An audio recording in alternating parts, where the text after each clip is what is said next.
اب آپ اس مبارک سلسلے کا 24واں حلقہ سماعت فرمائیں۔ جو ہونا تھا وہ تو ہوا، لیکن یہ بتاؤ کیا یہ محمد مصطفیٰ اللہ کا سچا نبی ہے؟ اس نے کہا اللہ ہے سچا، اللہ کا سچا نبی۔ اس نے کہا وہ نبی سچا ہے۔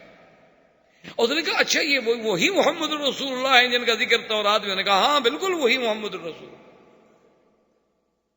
تو اس نے کہا پھر ہم نے کیوں آخر مقابلہ کیا؟ اس نے کہا بس یہ اتفاق کی بات ہے، ورنہ وہ اللہ کا نبی تو سچا ہے۔ تو اس نے کہا یا رسول اللہ دخل الاسلام فی قلبی، میں اس وقت جب چھوٹی بچی تھی ان کی یہ باتیں سننے کے بعد اسلام جو تھا وہ میرے دل میں داخل ہو گیا، اسلام میرے دل میں اثر کر گیا، لیکن اللہ کی قدرت تھی کہ مجھے اسلام نصیب بہت بعد میں ہوا، لیکن اسلام جو تھا وہ میرے گھر میں آ چکا تھا۔ اللہ تبارک و تعالی نے سرکار دو جہاں صلی اللہ علیہ وعلا آلہ واصحابہ وسلم تسلیما کثیرا کثیرا کو تمام خیبر پہ فتح عطا فرمائی، حصون فدق بھی فتح ہو گئے۔ صرف یہود تیمہ جو تھے نا جی، انہوں نے پہلے بندہ بھیج دیا، انہوں نے کہا حضور ہم جزیہ دینے کے لیے تیار۔ حضور نے قبول کیا۔ اب باقی یہودی جب تنگ آئے، قلعے کھولے اور حضور سے کہا جی ہم سلو کرتے ہیں۔ حضور نے کہا سلو کی شرطیں جو ہیں وہ یہ ہوں گی، ایک تو سب سے پہلی شرط یہ ہے کہ ہم کسی کو یہاں نہیں چھوڑیں گے، سب شام نکل جائیں، اور دوسری شرط یہ ہے کہ تم سونا چاندی اور ہتھیار یہ تینوں چیزیں اپنے ساتھ نہیں لے جا سکتے، اس کے علاوہ جو سامان لے جانا چاہتے ہو لے جاؤ۔ اور چوتھی شرط یہ ہے کہ اگر کسی نے سونا چاندی کا کوئی خزانہ چھپا لیا یا چوری کر لیا تو پھر سب یہودیوں کو قتل کر دیا جائے گا۔ اب وہ کیا کر سکتے تھے؟ وہ دیکھ چکے تھے کہ شکست ہمارا مقدر ہے۔ اسی اثنا میں بنی غطفان کا لشکر پھر واپس آیا۔ بنی غطفان پھر آ گیا یہودیوں کے پاس، کہنے لگا کہ میں آ گیا ہوں اور میرے 4000 بندہ پہنچنے والے ہیں، کیوں بزدل بن رہے ہو؟ انہوں نے کہا تم ہی تو ہو جس نے سب کو برباد کیا۔ انہوں نے کہا جب ہم نے مدینے پہ چڑھائی کی تھی تم لشکر لے کے بھاگ گئے، اب تم نے کہا میں آ رہا ہوں، میں آ رہا ہوں، میرا لشکر آ رہا ہے، میرا لشکر آ رہا ہے، پھر تم نے کہا تمہارے گھر پہ حملہ ہو گیا، لشکر میرا واپس چلا گیا۔ اب جب ہم سب قتل ہو گئے، سردار مارے گئے، سارے مارے گئے، قلعے فتح ہو گئے، مسلمان ہم پہ غالب، اب تو پھر آگے ہمیں لڑانے کے لیے ہمیں مت بھراؤ، جدھر جانا جاؤ، ہم نہیں لڑتے، اب ختم۔ تو یہودیوں نے کہا کہ حضور ہمیں ساری شرطیں قبول۔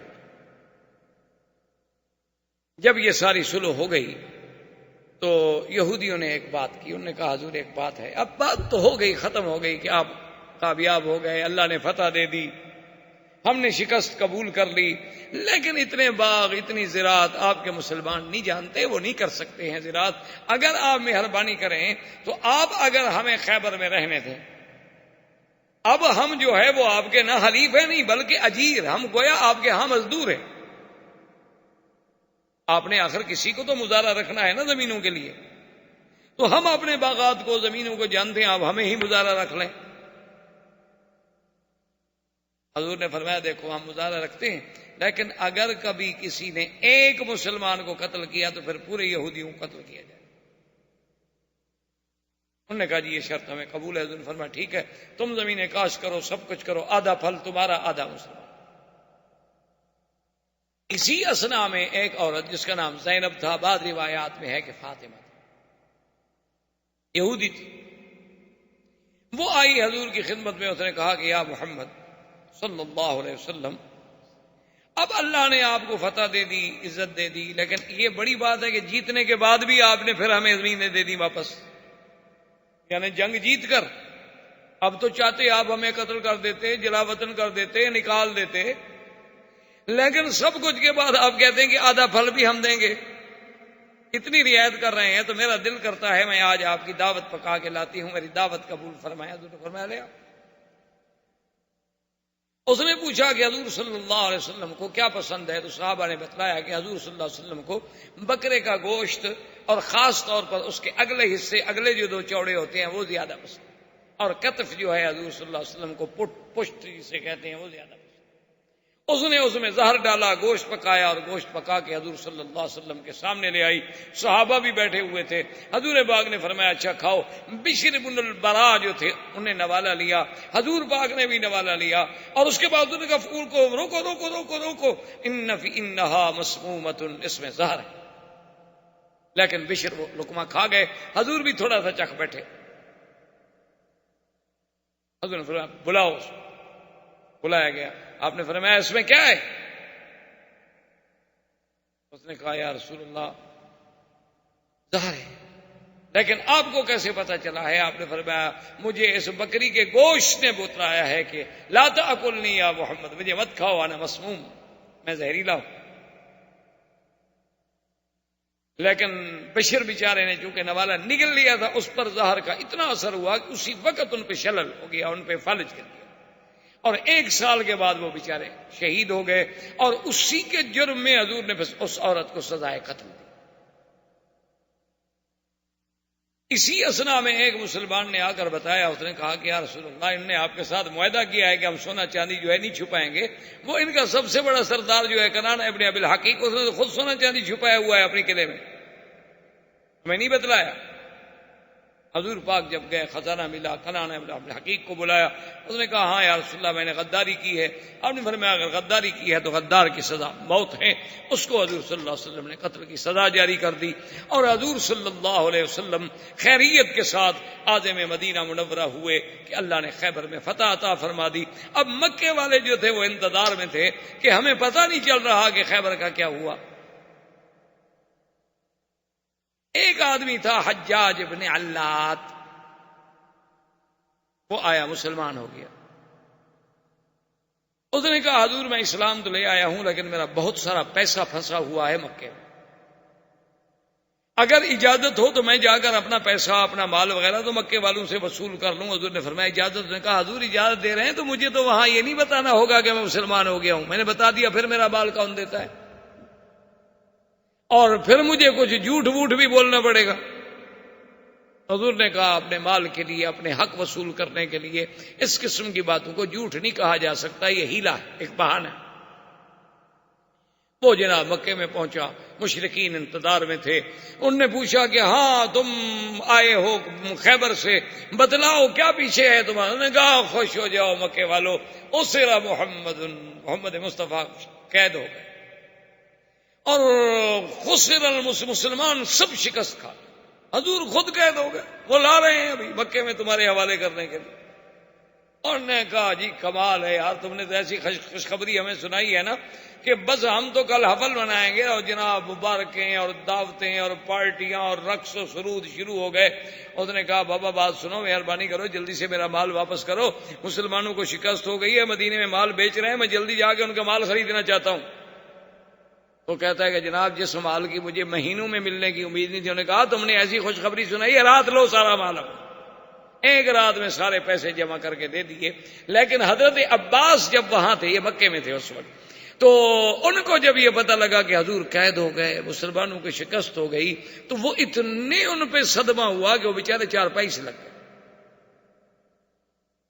3-4 روز کے بعد انہوں نے حجاج بن علات کے پاس آدمی بھیجا کہ میں بیمار ہوں، مجھے تکلیف ہے، مجھے گھر میں آ کے ملو.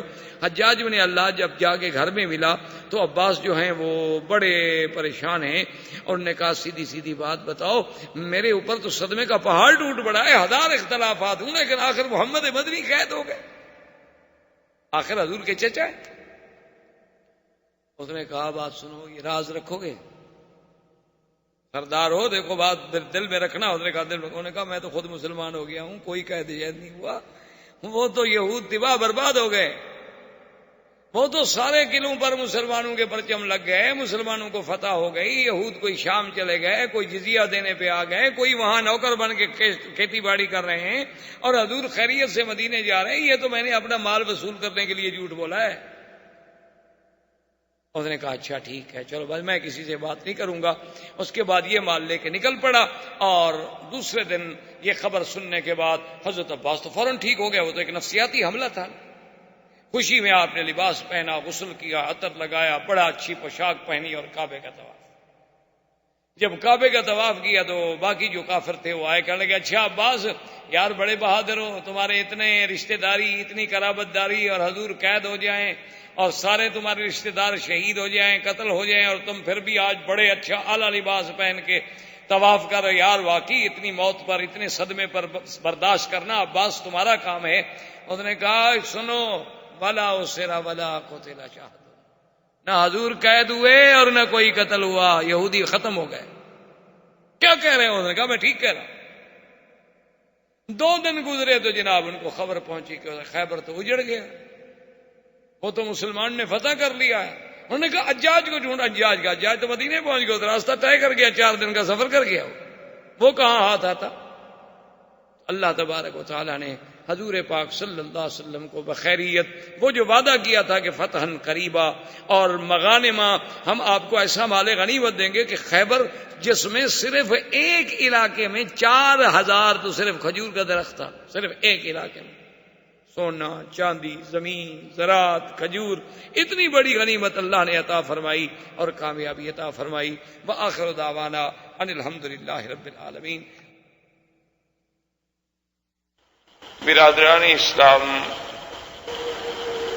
واجب الاحترام بزرگوں، دوستوں، بھائیوں، عزیز نوجوانوں، سرکار دو عالم سیدنا محمد عربی صلی اللہ علیہ وسلم کے سیرت طیبہ کے بارے میں دروس کا یہ سلسلہ اللہ تبارک و تعالی کی رحمت سے غزوہ خیبر اور فتح خیبر تک تقریباً ہم پہنچے۔ اللہ نے حضور کو کامیابی عطا فرمائی اور حضور صلی اللہ علیہ وسلم خیبر سے کامران کامیاب مدینہ منورہ واپس تشریف لائے۔ اسی ضمن میں جیسا کہ آپ پہلے سیرت طیبہ میں پڑھ چکے ہیں کہ جن لوگوں نے احزاب کے موقع پر، غزوہ خندق کے موقع پر جو قبائل کفار قریش کے ساتھ مل کے چڑھ دوڑے تھے مدینے پر، ان میں بڑے بڑے قبائل بھی تھے اور چھوٹے چھوٹے قبائل بھی تھے۔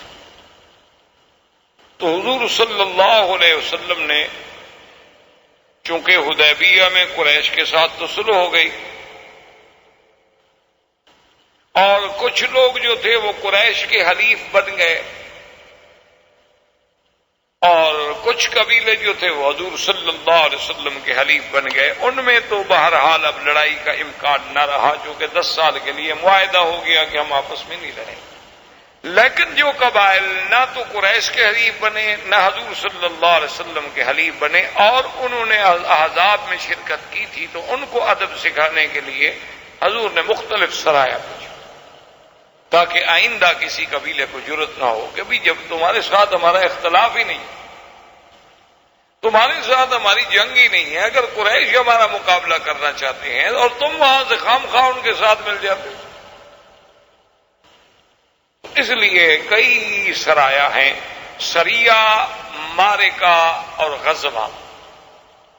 غزوہ تو یاد رکھیں ہمیشہ اس کو کہا جاتا ہے کہ جس میں سرکار دو عالم نے صلی اللہ علیہ وسلم نے خود بھی شرکت فرمائی، وہ تو غزوہ۔ اگر آپ نے شرکت نہیں فرمائی اور آپ نے فوج بھیجی، جماعت بھیجی، کسی کو امیر بنایا، تو اس کو سریہ کہتے ہیں یا معرکہ کہتے ہیں، اس کو غزوہ نہیں کہا جاتا۔ کیونکہ بعض چیزیں ہمارے ہاں خاص طور پہ اردو زبان میں جب بعض چیزیں منتقل ہوتی ہیں نا تو ایک غلط العام بن جاتی ہیں، اغلاط العام بن جاتی ہیں کہ وہ ان کے نزدیک ہر جنگ ایک غزوہ ہے۔ اور بعض لفظ تو ایسے اللہ معاف فرمائے، ایسے پڑھے لکھے لوگ بھی عجیب عجیب استعمال کرتے ہیں کہ مثلا اللہ معاف فرمائے کوئی کرکٹ جیت گیا، عجیب معجزہ ہو گیا۔ نعوذ باللہ، معجزہ تو وہ ہوتا ہے جو نبی کے ہاتھ پہ ہو۔ اچھا جی فلاں آدمی نے تقریر کی ہو تو ایسا بات ہو تو بس کمال ہو گیا جی، یہ تو معجزہ کر دکھایا ہے۔ نعوذ باللہ، بھائی معجزہ ایک خاص اصطلاح ہے، جیسے کرامت ایک خاص اصطلاح ہے۔ کہ جو ہمارے خارق عادت اللہ کے حکم سے اذن سے پیغمبر کے ہاتھ پہ ظاہر ہو وہ معجزہ کہلاتا ہے. یہ نہیں کہ کسی کے ہاتھ پہ ہو وہ اگر ولی کے ہاتھ پہ ہو تو معجزہ نہیں ہوتا، وہ کرامت کہلاتا ہے. اور اگر کسی عام آدمی کے ہاتھ پہ ہو تو آپ کہیں کہ اچھا جی ہو گیا، اتفاق سے کامیابی حاصل ہو گئی یا ان کی محنت جو ہے وہ رنگ لے آئی، لیکن یہ تو نہیں کہ معجزہ ہو. اسی لیے یہ بعض لوگ اس کی غلطی کرتے ہیں. تو حضور نے سرایا اور ایک سریے میں ایک واقعہ پیش آیا. وہ واقعہ بظاہر باعتبار ظاہر ایک چھوٹا تھا لیکن اس کے اندر بہت بڑی حکمت. ایک سریہ جب گیا، کافروں کے ساتھ لڑائی ہو رہی تھی، تو کافروں میں سے ایک آدمی تھا جس کا نام تھا مرداس. وہ کافر بھی تھا اور گستاخ بھی تھا. وہ بات میں ایسی باتیں کہتا جیسے حضور صلی اللہ علیہ وسلم کی شان میں گستاخی. تو حضرت اسامہ ابن زید نے جب اس کی بات سنی تو جوش میں آئے اور اس کو مارنے کا ارادہ کیا. وہ بھاگ بھی رہا ہے اور نعوذ باللہ باتیں بھی حضور کی شان کے خلاف کر رہا ہے. اور حضرت اسامہ ابن زید بھی پیچھے بھاگ رہے ہیں. جب ایک جگہ ایسی آ گئی، ایک درخت کے قریب ایسی آ گئے کہ اس کو یقین ہو گیا کہ میں اب اسامہ کے ہاتھوں سے نہیں بچ سکتا، اور ایک اور انصاری صحابی بھی اسامہ کی مدد پہ آ گئے. اس کو یقین ہو گیا کہ اب میں نہیں بچ سکتا. درخت کی اونٹ میں آیا اور فوراً کہنے لگا اشہد ان لا الہ الا اللہ اشہد ان محمد رسول اللہ. انصاری نے ہاتھ روک لیا لیکن اسامہ نے تلوار مر گیا. حضور صلی اللہ علیہ وسلم کو جب پتہ چلا، حضور پاک نے اسامہ کو طلب کیا. آپ نے فرمایا اسامہ یہ تم نے کیا کیا ہے؟ ماذا تفعل بشہادت اللہ الہ الا اللہ. تم قیامت میں اللہ کو کیا جواب دو گے؟ شہادت اللہ الہ الا اللہ کے مقابلے پر تلوار چلا دی تم نے. اس نے کہا یا رسول اللہ واللہ انہ اشہد شہادتا من خوف السیف. حضور وہ تو نعوذ باللہ آپ کی توہین کر رہا تھا اور اس بھاگتے ہوئے بھی توہین کرتا جا رہا ہے، لیکن جب میری تلوار اس کی گردن پہ آ گئی اور اس کو یقین ہو گیا کہ میں نہیں بچ سکتا تو تلوار کے ڈر کے مارے اس نے کلمہ پڑھا ہے. حضور نے فرمایا اللہ شککت قلبہ، کیا تم نے اس کا دل بھی چیر کے دیکھ لیا تھا کہ اس نے ڈر کے مارے پڑھا؟ ماذا تفعل بلا الہ الا اللہ، ماذا تفعل بلا الہ الا اللہ. اسامہ یہ تم نے کیا کیا؟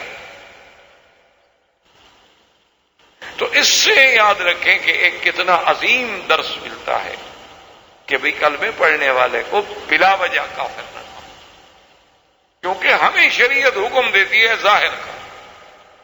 شریعت کے احکام جو ہیں وہ ظاہر پہ ہوتے ہیں. اما السرائر وفی علم اللہ، باطن کے علوم تو اللہ کے ہاتھ. تو اس لیے اسلام کا یہ حکم ہوتا ہے کہ بلا وجہ کسی کو کافر نہ کہیں، اور اگر کوئی بندہ کلمہ پڑھتا ہے تو پھر اس پر آپ حملہ نہ کریں، چونکہ وہ کلمہ پڑھ لیا مسلمان ہے. اب آپ یہ نہ کہیں اس نے ڈر سے پڑھا ہے، اس نے پیسے کے لیے پڑھا ہے، اس نے کسی عورت سے شادی کرنے کے لیے پڑھا ہے، کسی طرح پڑھا ہے لیکن کلمہ تو اس نے پڑھ لیا ہے. تو اسلام اتنا بڑا درس دیتا ہے کہ بلا وجہ کسی کلمہ کو انسان کو کافر کہنا یا بلا وجہ کسی کلمے پڑھنے والے کو قتل کرنا نہیں. ہم ظاہر پہ دیکھیں گے اگر وہ منافق ہے تو پھر قیامت میں پکڑا جائے گا. ان المنافقین فی الدرک الاسفل من النار. اللہ ان کو زیادہ سے زیادہ سزا دے. اسلام ظاہر کو قبول کر. اب ان واقعات کے بعد سرکار دو جہاں صلی اللہ علیہ وسلم نے اعلان فرمایا عمرۃ القضاء کا، جو کہ 1 سال گزر گیا اور حضور صلی اللہ علیہ وسلم بغیر عمرے کے واپس تشریف لے گئے تھے اور عمرۃ القضاء کرنا. اسی لیے یہ بھی ایک سیرت سے ہمیں سبق ملا کہ اگر آپ نے مثلا احرام باندھا ہے اور آپ روک دیے گئے، اور ہمارے ہاں تو خیر یہ ایک عام بات بن گئی ہے نا کہ انڈیا سے احرام باندھیں گے، پاکستان سے احرام باندھیں گے، فلائٹ کینسل ہو گئی ہے، اس فلائٹ میں اوور لوڈنگ ہو گئی یا جگہ نہیں ملی تو وہی پھر چادریں اتار کے کپڑے پہن کے گھر چلے جائیں گے، پھر دوسرے دن آ جائیں گے پھر احرام باندھ. تو یہ کوئی مذاق نہیں ہوتی عمرہ. جب ایک دفعہ آدمی نیت کر کے احرام باندھ لے اور اس کے بعد ایئرپورٹ پہ آ گیا، پاسپورٹ میں غلطی نکل آئی، کوئی ویزے میں غلطی نکل آئی، یا اس کو جہاز میں سیٹ نہیں ملی، اب وہ رہ گیا ہے، وہ احرام نہیں کھول سکتا، وہ اسی طرح احرام کی حالت میں رہے گا جب تک اس کی بکری جو ہے حرم میں ذبح نہ کر دی جائے، چاہے 10 مہینے پھرتے رہو، 2 مہینے پھرتے رہو، 1 مہینہ پھرتے رہو، وہاں سے وہ انتظام کرے گا، کسی آدمی کو پیسہ بھیجے گا، وہ حرم میں اس کی بکری ذبح کرے گا، اس کو اطلاع دے گا کہ تمہاری دم ذبح ہو گئی، اب وہ سر مڑا کے پھر احرام کھولے گا، اور عمرہ بھی اس کے ذمہ ہو گیا، چونکہ نیت کرنے کے بعد عمرہ واجب ہو گیا تھا، عمرہ بھی اس کو قضا کرنا ہوگا۔ جیسے کہ حضور صلی اللہ علیہ وسلم کو جب کفار قریش نے روک دیا تو آپ نے باقاعدہ اپنا سر مڈایا، احرام کھولا، اور پھر اگلے سال عمرۃ القضاء کا اعلان کیا۔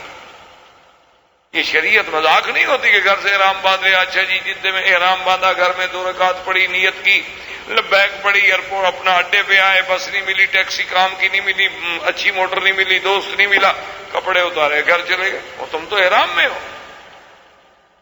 چاہے تم دوسرے کپڑے پہن لو، لیکن احرام سے تب نکلو گے جب تم سر مڈاؤ گے یا بال کٹاؤ، اس کے بغیر تم احرام سے نکل نہیں سکتے۔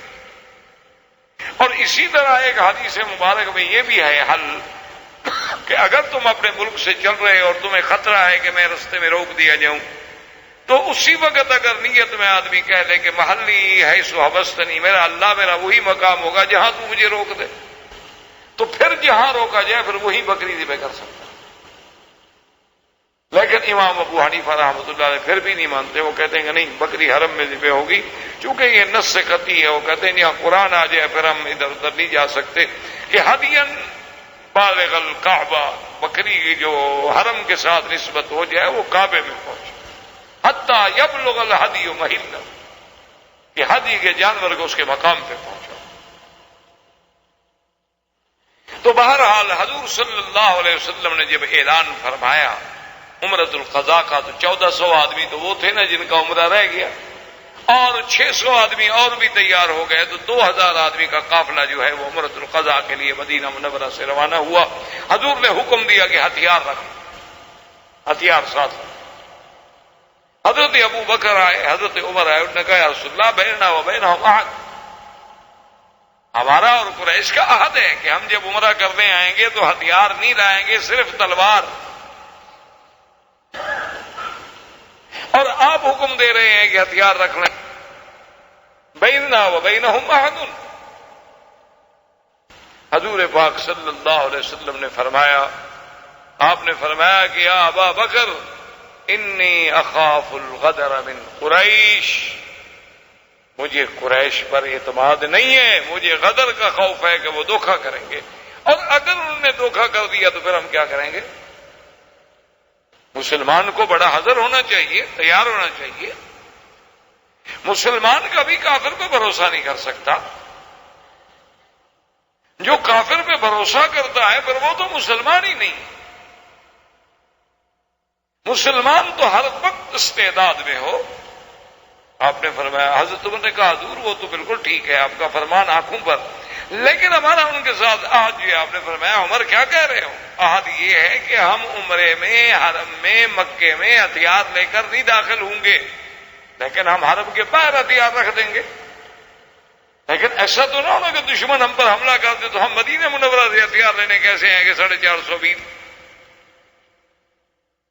تو اب حضرت عمر کو بھی بات سمجھ آ گئی، حضور نے فرمایا ہتھیار لے لو، اور حضور صلی اللہ علیہ وسلم جب حد حرم پہ پہنچے اور آپ نے حکم دیا کہ بھئی چونکہ ہتھیار ہم نے حرم میں لے کر نہیں جانے، ہمارا معاہدہ ہے، ہتھیار باہر رکھ دو، لیکن 200 آدمی یہاں چھوڑو جو ہتھیاروں کی حفاظت کریں، اور اگر خدا نہ کرے، یعنی آپ اندازہ فرمائیں حضور کی دور اندیشی کا، اسی لیے آپ جنگ احد کا کبھی پلان دیکھیں، نقشہ دیکھیں۔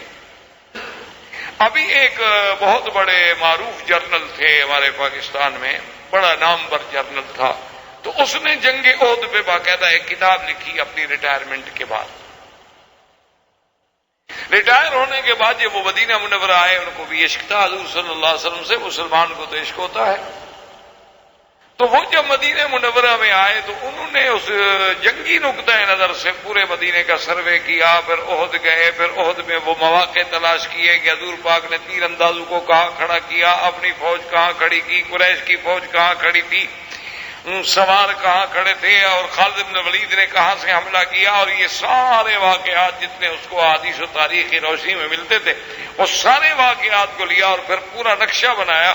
اور اس کے بعد پھر اس نے جنگی حکمت عملی پر اور دیگر جنرلز جو ہیں ان کے مختلف حوالے دیے اور ثابت کیا کہ آج 1400 سال کے بعد جدید طریقہ حرب کا کوئی ماہر بھی آ جائے تو اس سے اچھا نقشہ نہیں بنا سکتا جو حضور نے اس وقت بنایا تھا صلی اللہ علیہ وسلم. یعنی اعتراف کیا، اقرار کیا کہ حضور صرف اللہ کے نبی نہیں بلکہ سب سے بہتر جرنیل بھی تھے.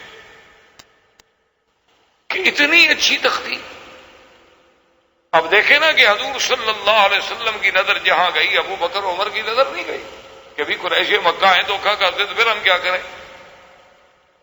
اور چلو ایک ایک تلوار کی اجازت ہے وہ ہمارے ساتھ ہوگی، اگر مکے میں لڑائی ہو بھی جائے تو چلو 2 گھنٹے 4 گھنٹے 6 گھنٹے تو ہم مقابلہ کریں گے نا.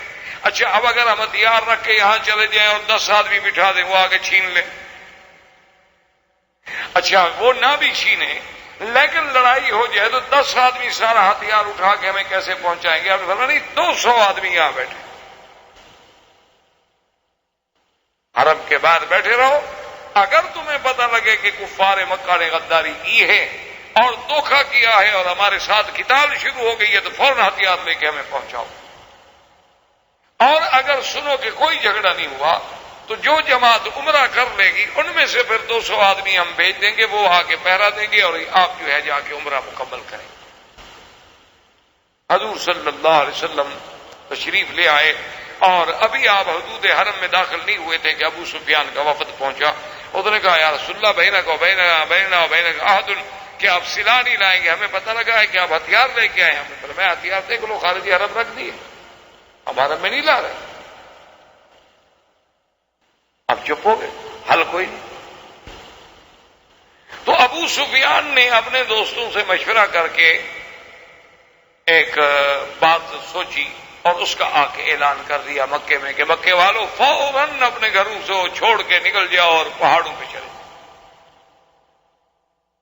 انہوں نے کہا کیوں؟ انہوں نے کہا 2 باتیں ہیں. اصل بات تو یہ ہے کہ یہ جو مدینہ سے لوگ آئے نا ان کو مدینے میں ہمبا ہو گیا، بخار ہو گیا، ہما سفرا جسے آپ یرقان کہتے ہیں. تو ہما سفرا ہو گیا ہے اور متعدی بیماری ہے، کہیں ایسا نہ ہو کہ آپ لوگ بھی ہوں اور ہم بھی حرم میں ہوں، طواف میں ملنا جلنا، ایک دوسرے کے قریب آنا، اختلاط کی وجہ سے ہم بیمار نہ ہو جائیں، لہذا پہاڑوں پہ چڑھ جائیں تاکہ ان کی ہوا بھی ہمیں نہ لگے.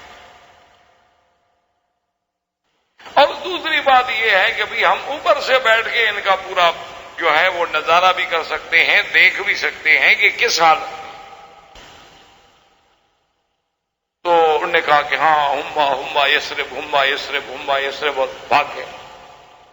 سب پہاڑوں پہ چڑھ گئے. حضور صلی اللہ علیہ وسلم تک بھی یہ بات پہنچی کہ انہوں نے تو یہ مشہور کر دیا ہے کہ ہمیں یرقان ہو گیا. حضور نے حکم دیا کہ اچھا اپنے کندھے جو ہیں کپڑا نکالو، استوا کرو اور رمل کرو، اپنی قوت کا اظہار کرو کہ ہم کمزور نہیں ہیں، ہمیں کوئی ہما جما نہیں. جس آدمی کو یرقان ہوگا وہ اس طرح رمل کر کے پہلوانوں کی طرح 3 چکر لگا سکتا ہے کعبۃ اللہ کے. وہ تو چلے گا تو ہمارا چلے گا. اور جب جناب وہ رمل کرنے لگے تو عبداللہ ابن رواحہ جو کہ بہت بڑے شاعر بھی تھے اور بڑی آواز دی تھی اللہ نے، تو انہوں نے جناب رجز پڑھنی شروع کی. خلل کفار خلو بن الکفار خلو ان بن الکفار خلو ان سبیلے، اے کافروں کی اولادو ہٹ جاؤ ہمارے راستے سے، ورنہ ہم تم پہ ایسی ضرب ماریں گے کہ ہم تمہاری کھوپڑیاں جو ہیں وہ علیحدہ کر دیں گے اور دوستوں کو دوستوں سے جدا کر دیں گے. ہم کمزور نہیں ہوئے. حضرت عمر نے آ کے کہا کہ ابن رواحہ ماں بگے ابن رواحہ تم کیا کر رہے ہو؟ وہ بھائی ہماری ان کے ساتھ سلو ہے، انہوں نے ہمارے لیے حرم خالی کر دیا ہے، ہم طواف کر رہے ہیں، تم پھر جنگ بھڑکانا چاہتے ہو کہ ان کو کوئی شعر سنے، کوئی جذبہ آئے، کوئی جوش آئے، وہ آگے پھر حملہ کر دیں اور اللہ کے حرم میں جنگ ہو جائے. کیا کر رہے ہو تم؟ حضور نے فرمایا کہ اچھا چھوڑو اس بات کو، تم یہ رجز نہ پڑھو بلکہ یہ پڑھو کہ لا الہ الا اللہ وحدہ صدق وعدہ نصر عبدہ اعز جندہ ہزم الاحزاب وحدہ لا شیء قبلہ ولا شیء بعدہ. حضور نے فرمایا یہ، اور یہ اس سے زیادہ مؤثر تھی کہ اللہ کی توحید کا اعلان اور ساتھ یہ کہ لا الہ الا اللہ وحدہ صدق وعدہ، اللہ کا وعدہ سچا ہو گیا، جو نبی کو خواب دکھلایا تھا آج پورا ہو. نصر عبدہ، اللہ نے اپنے عبد اپنے پیغمبر کی مدد کی. اعز جندہ، جو اللہ کی فوج ہے اللہ نے ان کو غالب کیا. ہزم الاحزاب، اور اللہ نے احزاب جو 10-10 ہزار کا لشکر لے کر آئے تھے، ہم کو مدینے میں مارنے آئے تھے، آج ہم مکے میں داخل ہو کے طواف کر رہے ہیں. اور پھر یہی کلمات پڑھنے جو ہیں صفا پر یا مروہ پر سنت ہو گئے، کیونکہ جو بات حضور صلی اللہ علیہ وسلم آپ کے قول سے یا آپ کے عمل سے یا آپ کے فعل سے ایک دفعہ بھی ثابت ہو جائے سنت ہے. حضور صلی اللہ علیہ وسلم نے جب عمرہ مکمل فرما لیا، حضور نے حکم دیا کہ جانور سے پہکو. لیکن یہ مسئلہ سمجھ لیں کہ اگر کوئی آدمی آج بھی عمرہ کرنے آئے اور وہ بکری دے تو یہ سنت ہے، واجب نہیں ہو. اگر حج تمتع ہو یا حج قران ہو تو پھر جو ہے دم تمتع یا دم قران یا دم شکر وہ تو واجب ہے، اگر نہیں کرے گا تو اور دم دینی ہو.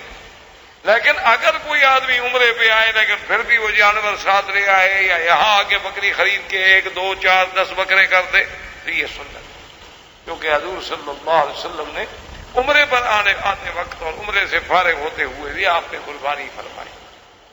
حضور صلی اللہ علیہ وسلم نے حلق فرمایا، صحابہ نے حلق فرمایا، کسی نے قصر فرمایا، احرام کھول دیا گیا اور 200 صحابہ کو بھیجا گیا، اور جو آدمی سلا پر پہرا دے رہے تھے وہ پھر عمرہ ادا کرنے کے لیے آ گئے، انہوں نے بھی عمرہ ادا کر دی. حضور صلی اللہ علیہ وسلم نے پیغام بھیجا ابو سفیان کو کہ ابو سفیان چونکہ تم سردار ہو مکے کے اور ہم مکے میں آئے ہیں، اور حضور 7 سال کے بعد داخل ہوئے تھے مکے میں، کیونکہ اب 7 ہجری آ گئی، تو 7 سال کی جدائی کے بعد آدمی جب اللہ کے کعبے میں آتا ہے تو کعبۃ اللہ کی عظمت کا احساس تو تب ہوتا ہے نا. اب چونکہ اللہ کا کعبہ آپ کے ہمارے سامنے الحمدللہ موجود ہے، لہذا ہمارے دل میں وہ احساس نہیں ہے. آپ لوگ جب نوکری پر سب سے پہلے دن مکے میں داخل ہوئے تھے تو آپ کے احساسات اور جذبات کیا تھے؟ آپ نے جب سب سے پہلی جا کے نماز پڑھی تھی کعبۃ اللہ میں اور طواف کیا تھا، اس وقت آپ کے جذبات کیا تھے اور آج کیا ہے؟ تو حضور صلی اللہ علیہ وسلم 7 سال کے بعد آئے تھے. حضور نے فرمایا ابو سفیان میں چاہتا ہوں کہ میں کعبۃ اللہ کے اندر بھی داخل ہوں، لہذا تم شیبی سے کہو کہ وہ چابی لے آئے اور کعبۃ اللہ کا دروازہ کھولے اور ہم اندر بھی 2 رکعت پڑھ لیں. ابو سفیان نے کہا کہ آدھا لیس داخل فی العہد یا رسول اللہ، حضور پاک یہ آپ کا اور ہمارے معاہدے میں داخل نہیں ہے. ہم نے آپ کو عمرے کی اجازت دی تھی، کعبۃ اللہ کے اندر داخل کرنے کی اجازت تو نہیں دی. انہوں نے فرمایا عجیب آدمی ہو بھئی، ہم نے عمرہ کر لیا، طواف ہم نے کر لیا، صفا مروہ ہم نے دوڑ لی، صلہ ہمارے پار ہیں، ہر بات بالکل خیریت کے ساتھ جاری. اگر ہم کعبۃ اللہ کے اندر 2 رکعت پڑھ لیں گے تو اس میں معاہدے کی کیا بات ہے؟ اس نے کہا نہیں حضور یہ معاہدے میں شامل ہے. حضور نے فرمایا ٹھیک، نہیں دیتے ہو اجازت ٹھیک. حضور نے فرمایا اچھا بلال تم ایسا کرو، یہ کعبے کے اندر تو ہمیں نہیں جانے دیتے، تم کعبے پہ چڑھ جاؤ اور اذان. اب بلال بیچارہ کیسے چڑھے، اس کو سیڑھی تھوڑی دے دیں. تو کعبۃ اللہ کو پکڑ کے بلال چڑھ گئے. غلاف اس نے حجر اسود کے قریب سے غلاف پکڑنا جو شروع کیا نا جی، غلاف کو پکڑتے پکڑتے کعبے کی چھت پہ چڑھ گئے. وہاں جا کے جب اذان دی تو اکرما نے اذان سنی. ابھی اکرما اسلام نہیں لائے تھے، مسلمان نہیں ہوئے تھے اور یہ ابو جہل کا بیٹا تھا. کہنے لگا الحمدللہ بات بالحکم، کہنے لگا شکر ہے کہ میرا ابا مر گیا، ورنہ وہ آج اگر ہوتا تو اس کے دل پہ کیا گزرتی، ھذا عبد الاسود یعلو علی سطح الکعبۃ یکبر. عجیب بات ہے، ہم لوگ یہاں سردار ہیں اور یہ کالا غلام کعبے پہ کھڑے ہو کے اللہ اکبر کر رہا ہے، یہ کیا ہے؟ ہمارے لیے تو مرنے کا مقام ہے کہ تکبیر کے نعرے بلند ہو رہے. ابو سفیان کو کیا چھیڑا؟ ابو سفیان نے کہا دیکھو اپنے کعبے میں داخل نہیں ہونے کا، اس سے تو بہتر تھا کہ تم چابی دے دیتے. چلو کعبے کے اندر تو نماز پڑھتے، کعبے کے اندر اذان دیتے تو کوئی سنتا تو نہیں. تم نے زیادتی کی ہے، تم چابی دے سکتے. چابی نہ دینے کی وجہ سے دیکھا ہے کہ اذانیں ہو رہی ہیں اور سارے ہم پہاڑ پہ سن رہے ہیں. انہوں نے کہا ٹھیک ہے، آخر نماز جو پڑھتے ہیں تو اذانیں تو دینی ہے. خیر بہرحال جب 3 دن گزر گئے، حضور صلی اللہ علیہ وسلم نے ابو سفیان کے پاس پیغام بھیجا کہ اگر تم اجازت دے دو تو میرا دل چاہتا ہے کہ ہم 2 دن اور قیام کریں. اس نے کہا کہ لا، اللہ بیننا و بینکم 3 ایام. ہمارا آپ کا معاہدہ یہ تھا کہ ہم 3 دن کے لیے مکہ آپ کو خالی کر دیں گے، ہمارا نے اپنا وعدہ پورا کر دیا ہے، مزید رہنے کی ہم اجازت نہیں دیتے. کہا ٹھیک، اجازت نہیں دیتے، ہم جا رہے ہیں. حضور صلی اللہ علیہ وسلم نے تیاری فرمائی. اب جب حضور صلی اللہ علیہ وسلم جانے لگے تو صفحاء قریش، ان کو عربی میں کہتے ہیں صفحاء قریش، یعنی ان کے سمجھدار نہیں بلکہ یوں سمجھنے کے لونڈے، نوجوان، ان نوجوانوں کا گینگ جو تھا نا جی، یہ نئے نئے لڑکے ہوتے ہیں نا، حالانکہ بڑے بڑے خاندانوں کے ہوتے ہیں لیکن کام ایسے کرتے ہیں جو عام بے وقوف بھی نہ کریں. یعنی عجیب عجیب جذبات ہوتے ہیں نا لوگ. ابھی میں آج ہی اخبار میں پڑھ رہا تھا، پتہ نہیں کتنی عورتوں کو طلاق ہو گئی کہ کرکٹ وہ ہار گیا وہ جیت گیا. خامد نے کہا کہ اچھا ہوا، بیوی نے کہا تم نے میرے فین کی توہین کر دی ہے، جھگڑا ہوا، نتیجہ طلاق. کرکٹ والے وہاں کھیل رہے ہیں، وہ یہاں گھر برباد کر کے بیٹھے ہیں دونوں. انا للہ و انا الیہ. تو اس قسم کے لوگ صفحاء کہلاتے ہیں کہ بے وقوف. یہ عقل کی بات تو نہیں ہے نا کہ کرکٹ کوئی کھیلے بیوی تم چھوڑ دو. ایک آدمی نے باپ کو مار دیا، باپ آ کے ٹی وی کے سامنے بیٹھ گیا، دیہاتی آدمی تھا، اس نے کہا میں بھی دیکھوں کرکٹ. حالانکہ اس بیچارے کو کیا پتا کہ کرکٹ کیا ہے، جیسے کافر کوئی چال سمجھ نہیں آتی، اسی طرح ان کا یہ کھیل کبھی آپ کو سمجھ آتا ہے؟ وہ خود ٹیڑھا ہے، کھیل بھی ٹیڑھے ہیں. کوئی ہار کے جیت جاتا ہے، کوئی جیت کے ہار جاتا ہے. یہ رن ریٹ ہے، یہ نمبر ہیں، یہ پوائنٹس ہیں، یہ فلان ہے، یہ سیمی فائنل ہے، یہ فائنل ہے، یہ کیا ہوگا، کیا چکر ہے. تیری ہر نگاہ میں الجھن، تیری ہر ادا میں بل ہے. انگریز ظالم ہے نا، اس کی تیری ہر نگاہ میں الجھن، تیری ہر ادا میں بل ہے، میری آرزو میں لیکن کوئی پیچ ہے نہ خم.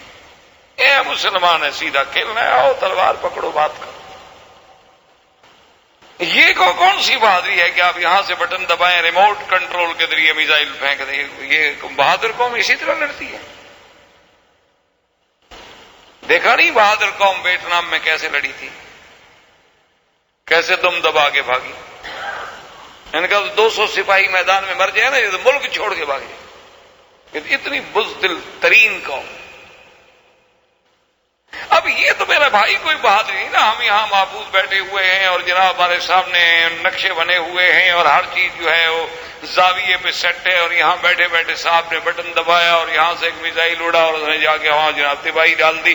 او جی ہم جیت گئے. کیا جیت گئے؟ منہ کالا ہو گیا بدبخت. تم چوری جو چھپکے سے وار کرے وہ بھی بہادر ہوتا ہے. ہم نے جناب یہ کر دیا، ہم نے ریڈیو کی بات پکڑ لی، ہم نے ٹی وی کی لہروں سے راستہ لے لیا، ہم نے ٹیلی فون کے ذریعے پکڑ لیا. وہ تم نہیں، بہادری کی بات یہ ہوتی ہے کہ جیسے مبارزت ہوتی تھی کہ سامنے آؤ، آ کے لڑو. اور یقین کریں مسلمان کتنا گیا گزرا ہے، آج بھی کفر اس کے سامنے کھڑے ہو کے نہیں لڑ سکتا. آپ نے دیکھا نہیں 7 لاکھ آدمی 400 مجاہدین سے لڑ رہے ہیں. کوئی عقل ہے یا نہیں؟ سمجھ ہے ایمان سے. ایک بندے کے اوپر ڈنڈا لے کے یوں کھڑے اور پھر بھی لڑ رہے ہیں. یعنی اگر آدمی کو شرم آئے تو ویسے گنگا میں ڈوب جائے کہ یار ہم کس کے اچھا لڑ کس کے خلاف رہے ہو جی؟ ہمارا ملک ہے. اپنے ملک کے خلاف لڑ رہے ہو؟ کوئی عقل ہے؟ تم اپنا ڈنڈا لے کے رات گھر لڑنا شروع کر دو بیوی سے بچوں سے تو کوئی کیا کہے گا؟ کہیں کہ بھی اس کو مینٹل ہاسپٹل میں شہار بھیجوتا ہے، پاگل ہو گیا ہے. آدمی دشمن سے لڑتا ہے، اگر اس کو اپنا ملک کہتے ہو تو پھر لڑائی بند، اور لڑائی کرتے ہو تو پھر سیدھی بات کرو کہ ہمارا ملک نہیں ہے. لیکن کفر کی باتیں یہ آپ کو سمجھ نہیں آئیں گی. اس وقت آئیں گی جب اللہ نور ایمان سے سینے روشن کر دیں گے، جب آپ صرف قرآن و سنت کی روشنی میں سوچیں گے. یہ نہیں سوچیں گے کہ یہ انڈین ہے، یہ پاکستانی ہے، یہ سندھی ہے، یہ نہیں. ایک بات سوچیں گے کہ یہ مسلمان ہے اور یہ کافر ہے. تو بہرحال حضور صلی اللہ علیہ وسلم جب آپ واپس آ رہے تو صفحہ قریش نے کیا کہا؟ انہوں نے کہا نوجوان جناب چھوکرے ان کے اکٹھے ہو گئے. انہوں نے کہا ہم موقع اٹھائیں، ہم حملہ کر دیں حضور صلی اللہ علیہ وسلم پر. صفحہ قریش اکٹھے ہو کے جناب آئے، حضور کو پتہ لگا. حضور نے فرمایا صحابہ کو ان کو اعلان کرو، ان کو کہو لڑنا ہے تو صبر کرو، حرم سے ہمیں نکلنے دو، آؤ لڑو. لڑنا ہے تو آؤ کھل کے لڑو. یہ کیا بات ہوئی کہ تم چوری چھپے ہمارے ساتھ لڑنا چاہتے ہو؟ یہ کوئی بات ہے؟ بڑے بہادر بنے پھرتے ہو. لڑنے کا شوق ہے، ہم حاضر ہیں، ہمیں صرف حرم سے باہر جانے دو، کیونکہ ہمارا معاہدہ ہے کہ حرم میں ہم نہیں لڑیں. اب جب حضور حرم سے باہر آئے تو پتہ لگا کہ ہتھیار موجود ہے. حضور نے صحابہ نے سلاح اٹھا لی اور بھاگے. وہ تو ایسے تھے پاگل، وہ تو آئے تھے اپنے نمبر بنانے کے لیے. حضور صلی اللہ علیہ وسلم خیریت کے ساتھ مدینہ منورہ تشریف لے آئے. اب جناب حضور پاک نے جہاں جہاں سرایا بھیجے تھے نا جی، اس کے ساتھ دیکھیں ایک عظیم خطہ دیکھیں. اس لیے پوری دنیا یہ تسلیم کرتی ہے کہ سب سے بڑا انقلابی بھی اگر کوئی ہے تو وہ محمد رسول اللہ. ساری دنیا میں انقلاب آئے. آپ دیکھتے ہیں فرانس کا انقلاب ہے، آپ دیکھتے ہیں روس کا انقلاب ہے، کمیونزم کا انقلاب ہے. کیا ہے؟ اقتصادی مسئلے پہ، کوئی پیٹ کے مسئلے پہ، کوئی روٹی کے مسئلے پہ، کوئی مکان کے مسئلے پہ، کوئی یہ انقلاب کے آدمی سر سے لے کر پاؤں تک بدل جائے. یہ انقلاب اگر کوئی لائے ہیں تو محمد رسول اللہ صلی اللہ علیہ وسلم کے ظالم کو رحم بنا دیں، اپنی بیٹیوں کو زندہ درگور کرنے والوں کو، لوگوں کی بیٹی کو بغیر سر رنگا نہ دیکھ سکے، اس کے سر پہ دوپٹہ ڈالنے والا بن جائے. اور جن کی زندگی نہب، لوٹ، مار، شراب پہ گزرتی ہو، ان کو راتیں مسلح پہ گزریں اور دن گھوڑے کی پشت پہ گزریں. یہ انقلاب جو حضور لائے ہیں، ایسا انقلاب تو دنیا اس کی کوئی مثال نہیں پیش. سب سے بڑا لیڈر، سب سے بڑا انقلابی، سب سے بڑے جرنیل، سب سے بڑی رحمت، سب سے بڑا رسول، امام الانبیاء، سید الرسل، خاتم النبیین صلی اللہ علیہ وسلم. آپ کی زندگی کا کوئی پہلو دیکھیں، گھر میں نظر ڈالیں گے تو آپ کو عظیم شوہر، عظیم باپ. اسی طرح آپ دیکھیں گے حتیٰ کہ بکریاں چرانے میں بھی دیکھیں تو آپ جیسا رائی آپ کو نہیں ملے گا. یعنی آپ کی زندگی کے کسی پہلو کو دیکھیں. اب حضور نے حکم دیا کہ بھئی صحابہ میں سے کچھ لوگ تیار ہوں اور بادشاہوں کو خط دیں. اب آپ ذرا ذہن میں رکھیں کہ اللہ نے جو فرمایا تھا کہ انا فتحنا لک فتحا مبینا. اب حدیبیہ کی کتنی بڑی فتح ہے کہ ذرا دشمن کے ساتھ 10 سال کے لیے معاہدہ ہو گیا نا، ادھر سے تو ہم مطمئن ہیں نا، باقی کام تو کریں نا. حضور صلی اللہ علیہ وسلم نے دحیہ کلبی ایک صحابی تھے اور اتنے خوبصورت تھے، اتنے خوبصورت تھے کہ ہماری تو عورتیں پردہ نہیں کرتی، وہ مرد ہو کے پردہ کرتے تھے کہ کوئی عورت میرے جمال کے فتنے میں مبتلا نہ ہو. ہماری تو خیر عورتیں بیچاری پردہ نہیں کرتی. پردہ کس سے کریں؟ ویسے وہ بھی سچی ہیں، کیونکہ خامد عورت میں فرق تو رہا کوئی نہیں. پردہ بیچاری کس سے کرے؟ پردہ کیا جاتا ہے مرد سے، مرد رہے نہیں. تو بہرحال عورت بھی حق پر ہے، اس کا بھی حق بنتا ہے. آخر کس سے پردہ کرے؟ یعنی اب آدمی دیکھے نا جی، جب شکل ملتی ہو، ہر چیز ملتی ہو تو کس سے پردہ کرے؟ اس لیے آپ دیکھیں کہ کوئی مولوی آئے نا، پھر آپ کی بیوی جو پردہ نہیں کرتی وہ بھی کرتی ہے پردہ. اس لیے وہ دیکھتی ہے اس کی داڑھی ہے تو مرد ہے، اس سے تو پردہ ضروری ہے. آپ شرط لگا لیں جو عورتیں پردہ نہ کرنے والی ہوں چلو آپ میرے ساتھ جائیں، ہم جہاں سے گزریں گے وہ مولوی وکی جا رہا ہے ایسے کر، یا ہم سے نفرت ہے کہ بوڑھا آئے مولوی، اللہ عالم۔ ہم تو سمجھتے ہیں کہ حیا ہے، ہم تو سمجھتے ہیں کہ پھر بھی علم کا کچھ نہ کچھ حیا، کہ چلو اتنا شرم تو ہے نا کہ ایک مولوی جا رہا ہے، اس کے سامنے تو کم از کم ہم شریعت کا مذاق نہ اڑائیں۔ یہ بھی میں سمجھتا ہوں ایک بڑی اچھی بات، ایک مثبت سوچ، کسی وقت بھی اس سے اللہ پاک راضی ہو سکتا۔ حضور نے حضرت دحیہ کلبی رضی اللہ تعالی عنہ کو بھیجا کہ تم جاؤ ہرقل کے پاس۔ اس وقت سپر پاور جو تھی وہ روم تھی نا، ایک روم اور ایک فارس، یہ سپر پاور تھی، اور روم جو تھا اس کا بادشاہ ہرقل کہلاتا تھا، اور کسرا جو تھا اس کے لوگ جو ہے وہ فارس کہلاتے تھے۔ سرکار دو جہاں صلی اللہ علیہ وسلم نے دحیہ کلبی کو بھیجا اور خط، اور وہ خط کیا تھا؟ من محمد الرسول اللہ رب العالمین الى ہرقل عظیم الروم والسلام على من اتبع الہدی اسلم تسلم یؤتک اللہ اجرک مرتین۔ حضور نے خط لکھا، یہ خط محمد رسول اللہ کی طرف سے ہے، اور ہرقل عظیم الروم جو بادشاہ ہے روم کا بڑا، اس کو سلام تو اس پہ ہے جس نے اللہ کی ہدایت کو مانا ہے، کیونکہ کافر کو آپ سلام علیکم تو نہیں کہہ سکتے۔ اور اس کے بعد حضور نے دعوت دی کہ بادشاہ سلامت اسلام لے آؤ، اگر تم اسلام لے آؤ گے تو اللہ تو تمہیں دونوں اجر دیں گے، چونکہ تم اہل کتاب ہو، عیسائی ہو، ایک تمہیں اس دین کا اجر ملے گا اور ایک دین محمد مصطفیٰ صلی اللہ علیہ وسلم کا اجر ملے گا۔ اور اگر تم اسلام نہ لے آئے فإن علیک اسم المفلسین، پھر جتنی قوم تیرے ماتحت ہے ان کے اسلام نہ لانے کا گناہ بھی تم پہ ہوگا۔ اچھا، خدا کی شان یہ ہے کہ روم جو ہے، ہرقل جو ہے، ان کا جو دارالخلافت تھا، جو مرکز تھا، وہ تھا قسطنطینیہ، لیکن قسطنطینیہ سے یہ ان دنوں میں جب حضور صلی اللہ علیہ وسلم نے خط بھیجا دحیہ کلبی کو بھیج کر، تو ہرقل جو ہے وہ بیت المقدس آیا ہوا تھا شام۔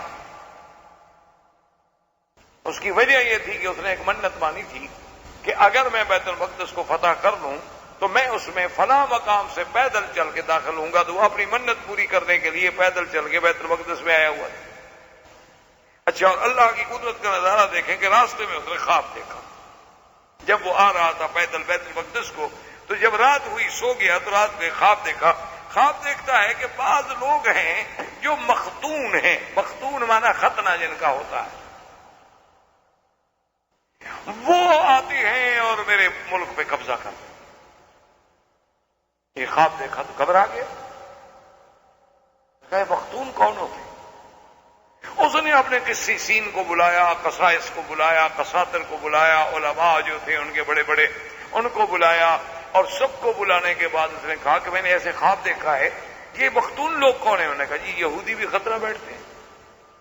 انہوں نے کہا اچھا، اس کا مطلب ہے کہ پھر میرا خواب جو ہے ان کے بارے میں، جو ایسا کرو کہ میں حکم دیتا ہوں کہ یہود کا بچہ بچہ ختم، نہ رہیں گے نہ میرے ملک میں قبضہ۔ اسی اسنا میں خدا کی قدرت ہے کہ ایک آدمی چوری کرتے ہوئے پکڑا گیا، وہ عرب کے آدمی تھا، جب اس کو مارنے لگے کپڑے کھل گئے، دیکھا وہ بھی مختون ہے، تو ہرقل کو یہ رپورٹ بھی پہنچی کہ جناب یہودیوں سے تو ہم ڈر رہے تھے، ایک اور آدمی پکڑا گیا، وہ تو یہودی بھی نہیں ہے، وہ تو کہتا ہے میں عرب ہوں ادھر کا، مکہ شریف کا، وہ بھی مختون ہے۔ میں کہا اچھا اس کو بلاؤ، اس کو پیش کیا گیا، اس نے کہا کہ اچھا تم کیوں مختون؟ نے کہا جی ہمارے عرب جو ہیں وہ سارے ختان کے قائل ہیں، ختنہ ہوتا ہے واقعہ، چونکہ ہم ملت ابراہیمی پر ہیں، اپنے آپ کو تو یہ دعویٰ کرتے تھے نا چاہے مشرک۔ تو اب ہرقل سوچ میں پڑ گیا کہ یہ کون لوگ ہیں؟ اس نے کہا اچھا ایسا کرو کہ عرب کے بارے میں بھی معلومات کرو، ہم جلدی نہ کریں یہود کو ختم کرنے میں، ایسا نہ ہو کہ ہم ایک قوم کی نسل مٹا ڈالیں اور اس کے بعد نتیجہ کوئی اور نکل آئے، تو ہمیں صبر سے کام لینا چاہیے۔ اسی اسنا میں دحیہ پہنچے، ابھی دہیا کی ملاقات نہیں ہوئی تھی کہ اس چور نے جو پکڑا گیا تھا اس نے ایک بات یہ بھی کر دی تھی کہ ان فینا نبی، مکے میں ایک نبی ہے جس کا نام محمد ابن عبداللہ ہے۔ ہرقل نے کہا اچھا؟ ہرقل چونکہ پڑھا لکھا آدمی تھا، اہل کتاب تھا، بادشاہ تھا، مطالعہ تھا انجیل کا، بائبل کا، کتابوں کا، اس نے پڑھا تھا کہ یہ زمانہ ہے ایک نبی پیدا ہوگا۔ اس نے کہا اچھا ایسا کرو کہ شام میں پتہ کرو کہ مکے کے لوگ آتے ہیں تجارت کرنے کے لیے، شام کوئی آدمی مکے کا کوئی وفد، کوئی ڈیلیگیشن آیا ہوا ہو تجارتی، تو پتہ کیا گیا تو ابو سفیان کا وفد آیا ہوا تھا، تو ان کو لے کر ہرقل کے پیش کر دیا گیا۔ ہرقل نے اپنے سارے قسیسین کو بٹھایا، ابو سفیان آ گیا، ملا، اس نے پوچھا کہ اچھا میں نے سنا ہے کہ مکہ میں مکرمہ میں ایک نبی پیدا ہوئے ہیں، آپ نے بھی سنا ہے؟ ہاں جی۔ کیا نام ہے؟ اس نے کہا محمد ابن عبداللہ۔ ہرقل نے کہا کہ ایکم اقرب نسبا الی محمد صلی اللہ علیہ وسلم، تم لوگ جو آئے ہو وفد ڈیلیگیشن تجارت کا، تم سب میں کون آدمی ہے جو نسب کے اعتبار سے زیادہ قریب ہو محمد رسول اللہ؟ ابو سفیان نے کہا انا۔ اس نے کہا ہرقل میں ہوں، میں حضور کا قریبی رشتہ دار ہوں، 5ویں جد میں میرا اور آپ کا دادا ایک ہے، جد خامس میں ہم مشترک ہیں۔ اس نے کہا اچھا ابو سفیان، پھر جو بات میں تم سے پوچھتا جاؤں وہ مجھے بتاؤ، ایک تو بتاؤ نام کیا؟ اس نے کہا محمد ابن عبداللہ۔ اس نے کہا کبھی آپ کا نبوت کے دعویٰ کرنے سے پہلے آپ نے کبھی کسی بات میں جھوٹ بولا؟ ابو سفیان نے کہا کہ نہیں۔ کوئی معاہدہ کرے، وعدہ کرے، عہد کرے تو پورا کرتا ہے یا توڑ دیتا ہے؟ ابو سفیان نے کہا میں نے سوچا موقع تو ہے کوئی جھوٹ بولوں، لیکن میں نے سوچا کہ پھر قیامت تک عرب میں آر رہے گی کہ ابو سفیان نے سردار ہو کے جھوٹ بولا تھا، ورنہ میرا دل چاہتا تھا کہ میں حضور کے خلاف کوئی بات جھوٹ بول دوں۔ آج تو مسلمان جھوٹ بولتے ہوئے فخر کرتا ہے نا، بلکہ جو جتنا بڑا جھوٹا ہو اتنا بڑا سیاسی لیڈر بن سکتا ہے۔ لیڈر بننے کے لیے آج خصوصیات میں ایک خصوصیت یہ بھی شمار ہوتی ہے کہ وہ جھوٹ کتنا بڑا بول سکتا ہے اور کتنے بہتر انداز میں بول سکتا ہے۔ یہ کافر ہے، وہ کہتا ہے میں نے سوچا کہ جھوٹ بولوں، مجھے موقع ہے جھوٹ بولنے کا، اور مجھے یہ بھی پتا تھا کہ جتنے آدمی کھڑے ہیں اگر میں نے جھوٹ بولا تو یہ بھی میری توہین یا تردید نہیں کریں گے، جانتے ہیں کہ میں سردار ہوں، لیکن خفت عار، میں ڈر گیا کہ یار میرے خاندان پر ایک بٹا لگ جائے گا کہ ابو سفیان نے چلو حضور کے ساتھ دشمنی تھی لیکن دشمن پہ جھوٹ کیوں بولا؟ تو اس نے کہا اچھا کبھی معاہدہ؟ اس نے کہا جی بات یہ ہے کہ معاہدہ ابھی ہمارا ہوا ہے، 1-2 سال گزرے ہیں، حضور صلی اللہ علیہ وسلم 10 سال کا معاہدہ ہے، پتہ نہیں پورا کرتے ہیں کہ نہیں کرتے۔ لیکن ابو سفیان کہتے ہیں واللہ خدا کی قسم میں سمجھتا ہوں میں یہ بھی جھوٹ بولا، مجھے یقین تھا کہ حضور اپنا وعدہ پورا کریں، معاہدہ پورا کریں گے، حضور صلی اللہ علیہ وسلم کبھی وعدے میں خیانت نہیں کر سکتے۔ اس نے اس کے بعد پوچھا اچھا یہ بتاؤ کہ حضور صلی اللہ علیہ وسلم کے ماننے والے جو ہیں وہ بڑے لوگ ہیں یا غریب لوگ ہیں؟ انہوں نے کہا نہیں جی کیا پوچھتے ہیں، عبید اماء علفاؤنا، عبیدنا اماؤنا ضعفاؤنا، بالکل غریب لوگ ہیں، پر 1-2 آدمی ہیں کچھ، باقی تو سب غریب ہیں۔ ہرقل نے کہا ہاں ہم اتباع الرسل، اگر اس کی اتباع کرنے والے غریب ہیں تو پھر وہ نبی ہے، کیونکہ حق کی اتباع کبھی سرمایہ دار نہیں کرتا ہے جلدی سے، حق کی اتباع ہمیشہ نصیب ہی غریبوں کو۔ اور اس کے بعد اس نے اور سوالات کیے، کرتا گیا، جب سارے سوالات ختم ہو گئے تو کہنے لگا ابو سفیان واللہ لو کنت فی موضعہ لغسلت قدما، خدا کی قسم آج اگر میں اس جگہ ہوتا جہاں محمد مصطفیٰ ہیں تو میں آپ کے پاؤں دھو کے پی لیتا۔ وہ سچا نبی، سارے حیران ہو گئے، ابو سفیان حیران ہو گیا، اس نے کہا اچھا جاؤ تم۔ جب باہر نکلا تو کہنے لگا ظہر امر ابی کبشا، اپنے ساتھیوں سے کہنے لگا یار سنو محمد مدنی کی بات کہاں جا پہنچی، ہم تو ادھر ادھر کی بات کر رہے تھے. دیکھو سپر پاور کا جو سب سے بڑا بادشاہ ہے، روم کا بادشاہ، وہ کانپ رہا ہے. وہ کہتا ہے میں ان کے پاؤں دھو کے پیوں گا. یار اب تو بات بڑھتی جا رہی ہے. تو خیر دہیا آ گئے.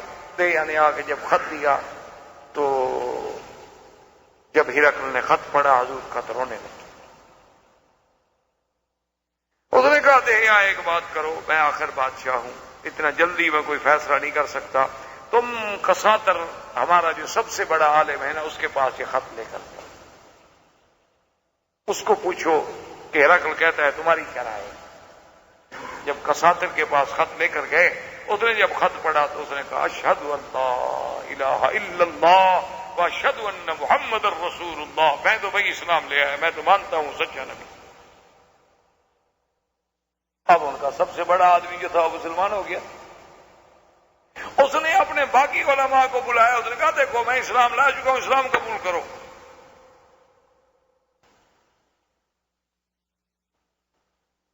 نے کہا نہیں، ہمیں سوچنے کا موقع تو دے گا. کیا سوچ؟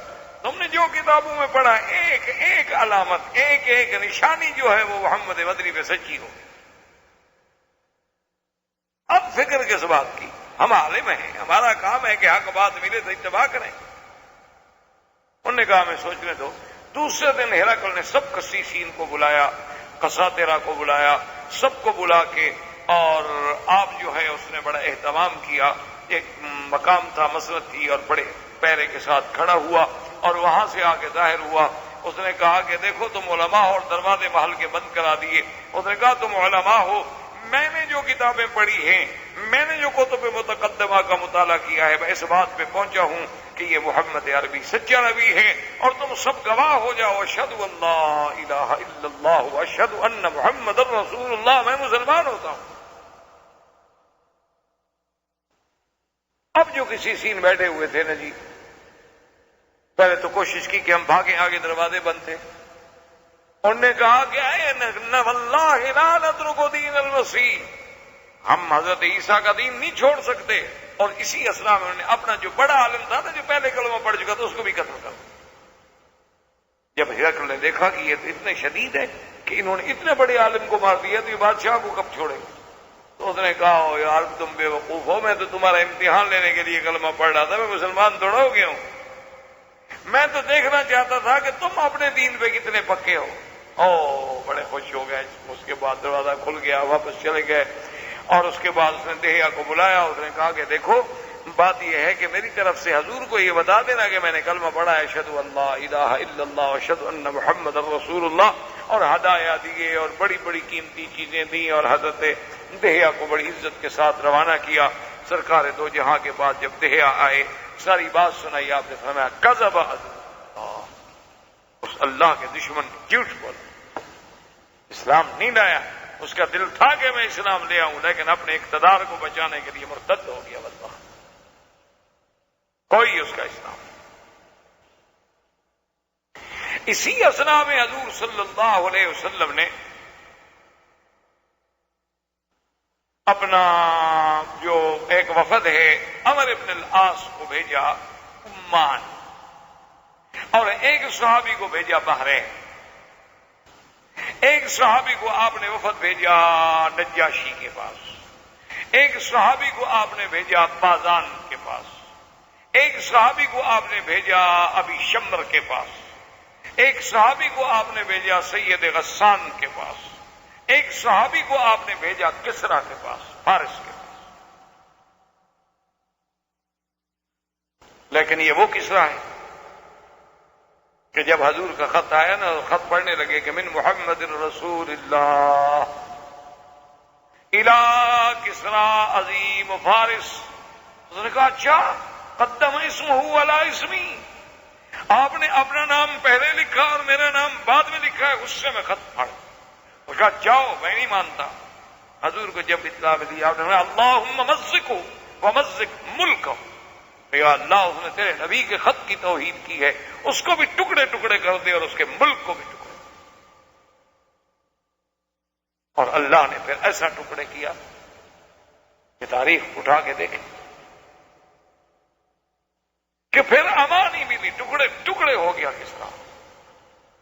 عمان میں جب پہنچے حضرت عمرو بن العاص بڑے ذہین آدمی، حالانکہ 5 مہینے ہوئے مسلمان ہوئے، کوئی لمبا عرصہ نہیں ہوا، لیکن آدمی بڑے مدبر. یہ عمان نہیں جس کو اردن کہتے، عمان جو بحرین سے آگے. وہاں جب پہنچے تو اس وقت اس علاقے میں 2 آدمی سرداری کرتے تھے، ایک کا نام تھا عبد اور ایک کا نام تھا جعفر. ایک حصے پر وہ بادشاہ تھا، ایک حصے پر وہ بادشاہ. عمرو بن العاص ذہین آدمی تھے، وہ جا کے وہاں رکے، اور رکنے کے بعد انہوں نے معلومات کیے کہ بھی یہ بادشاہ کیسے ہیں، کس بات سے خوش ہوتے ہیں، کیونکہ بادشاہ ہیں نا، بادشاہ تو پھر بادشاہ ہی ہوتا ہے نا، اور ان کو کس انداز میں ملنا چاہیے، کون سی بات ان کو متاثر کرتی ہے، کون سی بات سے یہ ناراض ہوتے ہیں، سارے معلومات لی. معلومات لینے کے بعد یہ پتا کہ اچھا ان 2 میں نرم کون ہے.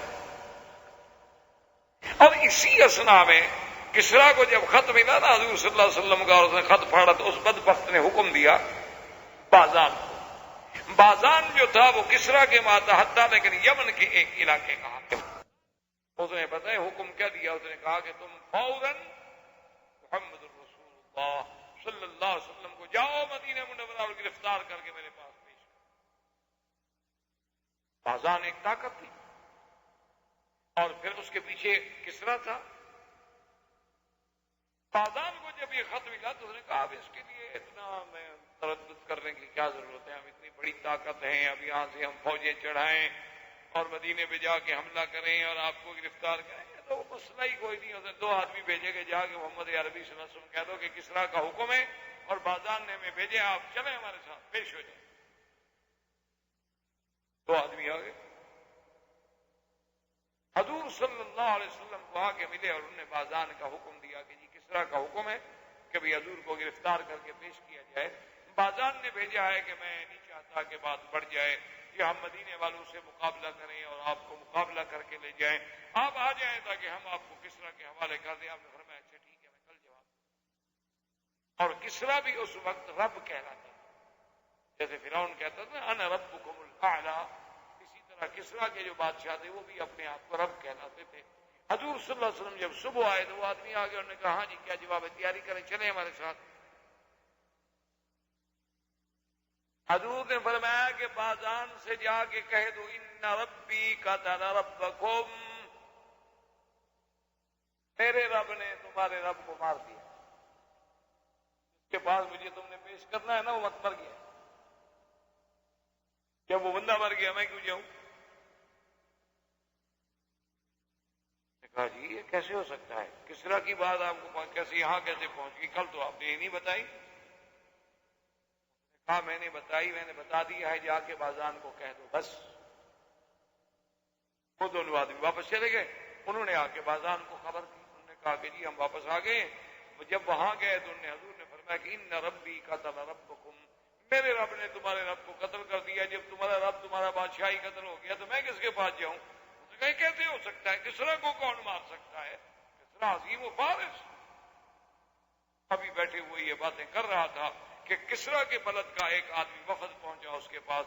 انہوں نے آ کے خبر دی، انہوں نے کہا کہ اس کے بیٹے نے اپنے باپ کو قتل کر دیا. انہوں نے کہا کب قتل ہوا؟ وہی رات جو رات کی حضور نے خبر دی. تو جب اس نے دیکھا کہ بھائی حضور مدینے میں بیٹھے ہوئے ہیں، کسریٰ وہاں قتل ہو رہا ہے، قتل کرنے والا بیٹا ہے، تو کسریٰ کے اپنے دارالخلافہ میں بھی 2 دن کے بعد لوگوں کو پتا چلا ہے، محمد عربی کو اسی رات کیسے پتا چل گیا؟ اس نے کہا اپنے وفد سے سن لو اشہد ان لا الہ الا اللہ واشہد ان محمد رسول اللہ، اللہ کا نبی ہے، میں نے کلمہ پڑھ لیا، ختم، میں مسلمان ہو گیا، میں نبی سے مقابلہ نہیں کر سکتا. اور اپنی قوم کو بلایا اور کہا کہ دیکھو میں مسلمان ہو گیا، مسلمان ہونا ہے ہو جاؤ، نہیں ہونا ہے تمہاری مرضی. اس کی قوم کے بازان کے قبیلے کے اکثر لوگ جو تھے وہ بھی اسلام میں آ گئے. اور یہ اسلام کی ایک عظیم فتح تھی کہ یمن کے ایک حصے کا بادشاہ مسلمان ہو گیا، ادھر نجاشی مسلمان ہو گیا. اور ہرقل چاہے اسلام نہ لے آیا دل سے، لیکن ظاہراً تو اس نے ایسی باتیں کی نا جس سے اسلام کا روپ پڑ گیا. تو اب عمرو بن العاص جو تھے وہ جا کے ملے عبد سے، اور انہوں نے اس کو کہا کہ دیکھو اس طرح میں آیا ہوں اسلام کو. جناب بڑا غصے میں آ گیا. میں نہیں جانتا. انہوں نے کہا دیکھو اب ٹھنڈے دل سے غور کرو. اسلم بازان اسلام لا چکا. اب آزان کے پیچھے تو کسرا ہے. انہوں نے کہا وہ مر گیا. اچھا. اور اس نے کہا اسلم نجاشی حبشے کا بادشاہ بھی مسلمان ہو گیا. نجاشی حبشے کا بادشاہ. انہوں نے کہا اور سنو اسلم ملک و بحرین جو ہمارے قریب جو ہے نا وہ بادشاہ بھی مسلمان ہو گیا. اس نے بھی کلمہ پڑھ لیا ہے. سوچو غور کرو اتنے بادشاہوں سے لڑو گے تم. اب ایک بات اس نے کہا اچھا مجھے غور کرنے دو, میں جعفر سے بھی بات. اس نے کہا تمہاری مرضی. اس نے جا کر جعفر سے بات کی. جعفر نے کہا اچھا اس آدمی کو بلاؤ جو خط لایا ہے. عمرو بن العاص کو بلایا. عمرو بن العاص نے پھر اسلام کے محاسن, حضور صلی اللہ علیہ وسلم کے معجزات اور حضور صلی اللہ علیہ وسلم کا ہرقل کے پاس آدمی بھیجنا, ہرقل کا جواب دینا, یہ ساری باتیں جب پیش کی تو انہوں نے کہا اچھا دیکھو تم گواہ ہو جو ہم دونوں بھی کلمہ. عبد اور جعفر جو تھے یہ دونوں بھی مسلمان. اللہ تبارک و تعالی نے ان کو بھی اسلام نصیب.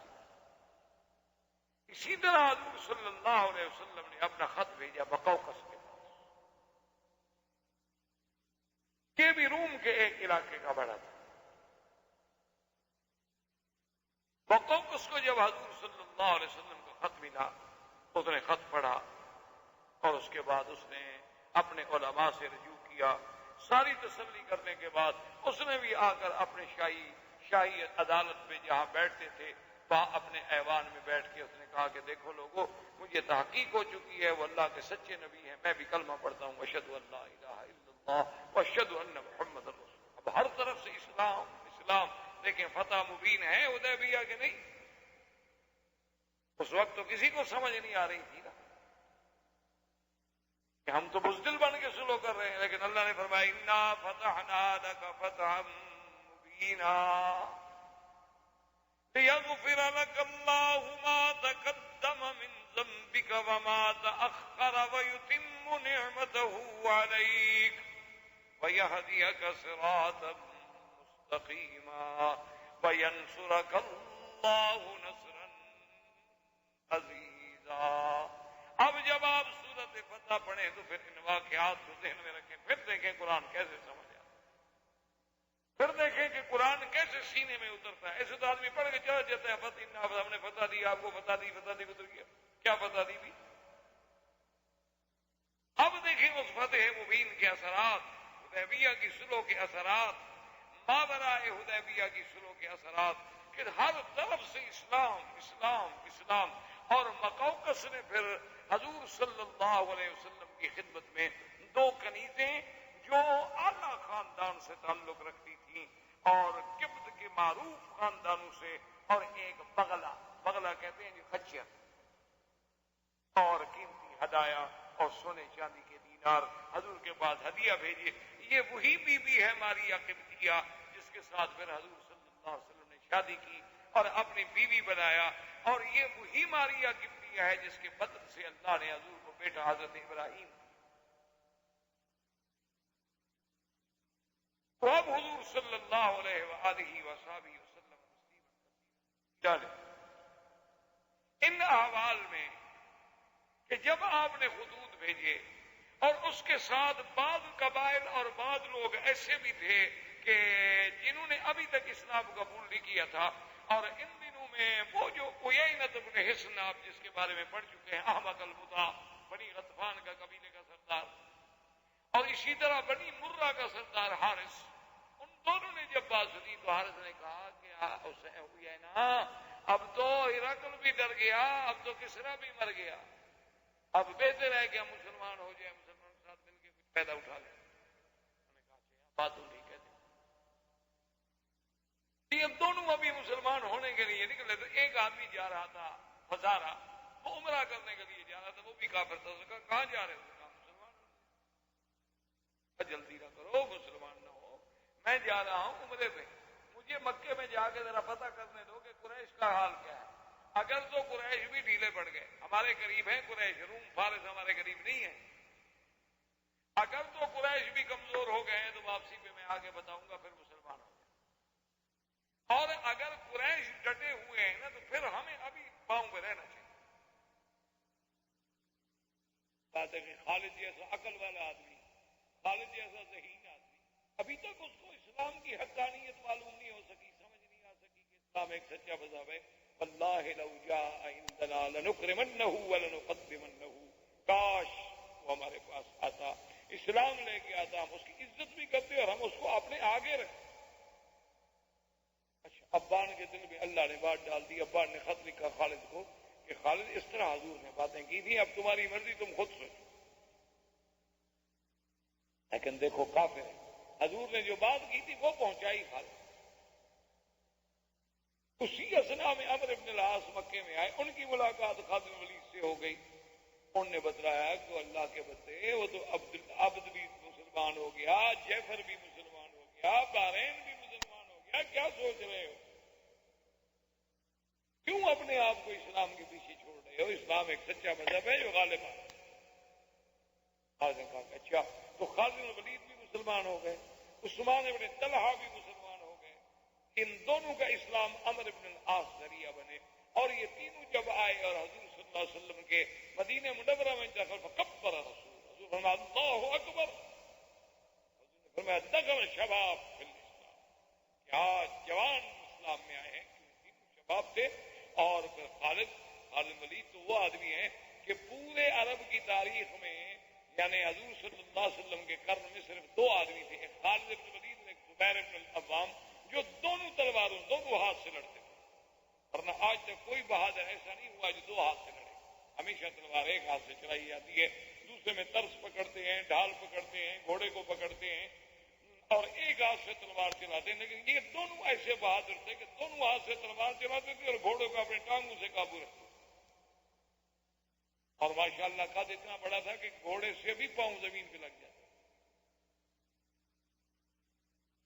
طویل قامت، اور اتنی ہیبت ہوتی تھی کہ دشمن سامنے کھڑا نہیں کام لے آئے۔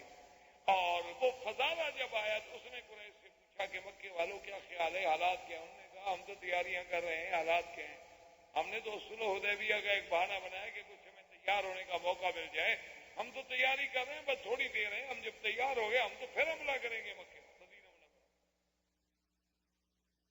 حضور صلی اللہ علیہ وسلم کو ایک اطلاع یہ ملی، اور ایک اطلاع یہ ملی کہ بنی غسان جو ہیں وہ تیاری کر رہے ہیں مدینہ منورہ پہ حملہ کرنے کی، جس کو مارکہ موتا کہا جاتا ہے، موتا، تو حضور پاک نے اس کے لیے عمرو بن العاص کی قیادت میں حکم دیا، لشکر کو موتا روانہ کیا، وما علینا الا البلاغ۔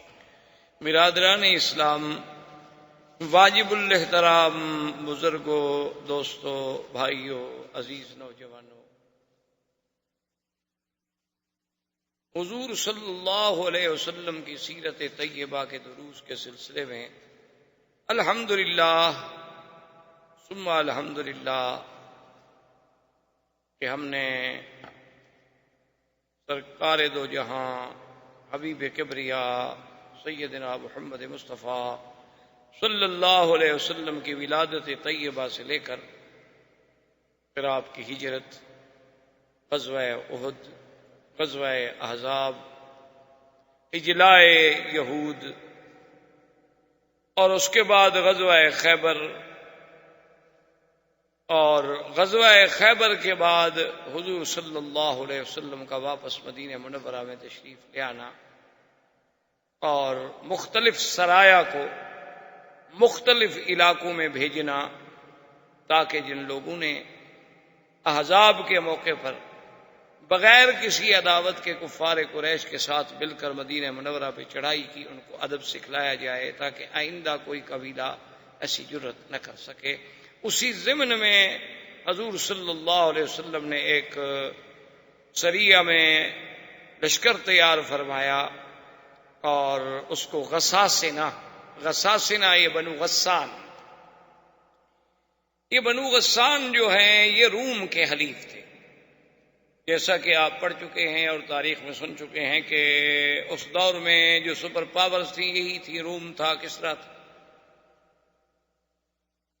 تو یہ غسان جو ہیں، غساسنہ جو کہلاتے تھے، یہ خود بھی ایک بہت بڑا قبیلہ تھا، لیکن یہ حلیف تھے روم کے۔ حضور صلی اللہ علیہ وسلم نے بنو غسان کی تعذیب کے لیے جو لشکر تیار فرمایا، تقریباً 2000 آدمی پر مشتمل، کیونکہ وہ بہت بڑا قبیلہ تھا اور بڑا طاقتور قبیلہ تھا،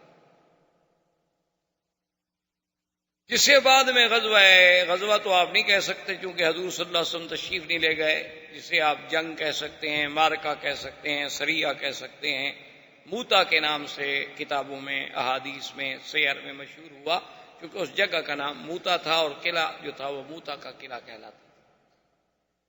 اور اس سریے میں ایک عجیب بات ہوئی کہ حضور صلی اللہ علیہ وسلم نے جب سریے کو حکم دیا جانے کے لیے تیار کیا تو آپ نے فرمایا کہ سب سے پہلے تو اس سریے کا پرچم جو ہے وہ حضرت زید اٹھائیں گے، اور اگر حضرت زید شہید ہو جائیں تو پھر یہ پرچم جو ہے حضرت جعفر اٹھائیں گے، اور حضرت جعفر کے بعد یہ پرچم جو ہے ابی عبیدہ بن الجراح اٹھائیں گے۔ ایک روایت میں ہے کہ عبداللہ ابن رواحہ اٹھائیں۔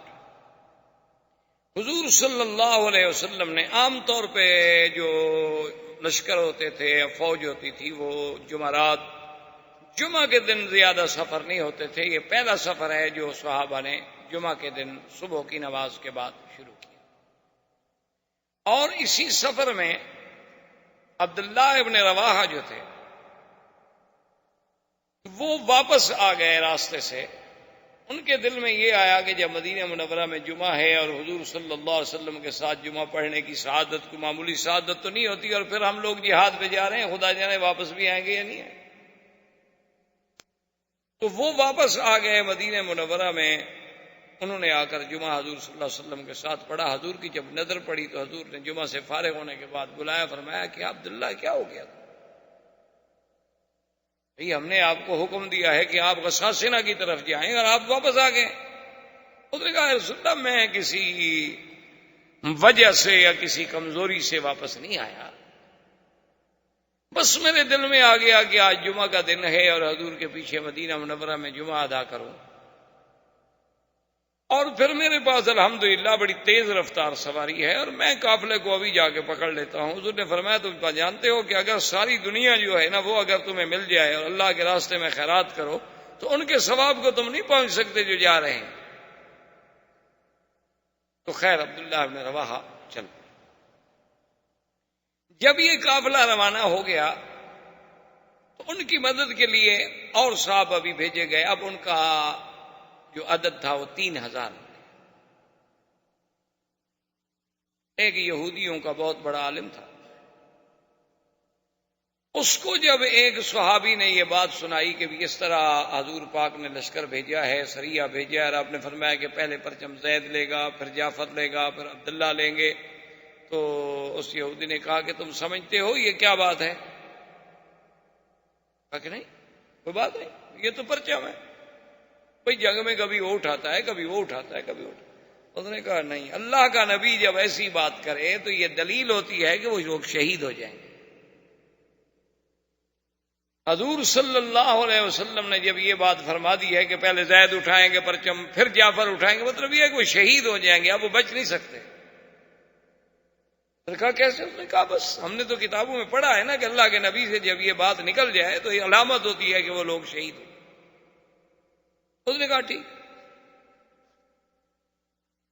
اب جناب جب یہ لشکر وہاں پہنچا اور وہ غساسنہ بنو غسان کو بھی پتہ چلا تو ان کا جو سردار تھا حارث، اس نے روم کے بادشاہ کو لکھا کہ ہماری مدد کرو۔